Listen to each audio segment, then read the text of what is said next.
Hi Priya, ఎలా ఉన్నావు? బాగున్నాను మేడం. సర్జరీ అయ్యి మనకి 1 వీక్ అవుతుంది. సో ఈ 1 వీక్ నేను చెప్పినట్టు బ్యాలెన్స్ డైట్ అంటే water 3 to 4 litres and proteins కానీ ఫ్రూట్స్ వెజిటేబుల్స్ అన్ని బ్యాలెన్స్ పోర్షన్ లో తినాలని చెప్పాను. తింటున్నావా? తింటున్నాను మేడం. Very good. జ్యూస్లు, థమ్స్అప్లు, స్ప్రైట్లు అవి లీటర్లు తాగుతున్నాను మేడం.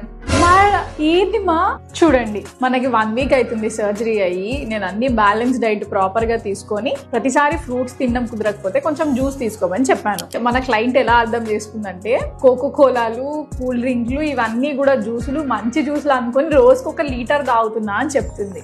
ఈ కోకో కోలా, థమ్స్అప్, స్ప్రైట్ ఇవన్నీ కార్బోనేటెడ్ డ్రింక్స్. వీటిలో ఎక్కువగా షుగర్ ఉండడం వల్ల అంత మంచిది కాదు. 300 ml of Coca Cola, Sprite వీటిలో నియర్లీ 150 కిలో క్యాలరీస్ ఉంటుంది.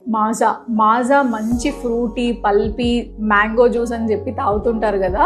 300 ml ఆఫ్ మాజాలో 200 కిలో క్యాలరీస్ ఉంటాయి. ఏదైనా సర్జరీ అయినా, ప్రెగ్నెన్సీ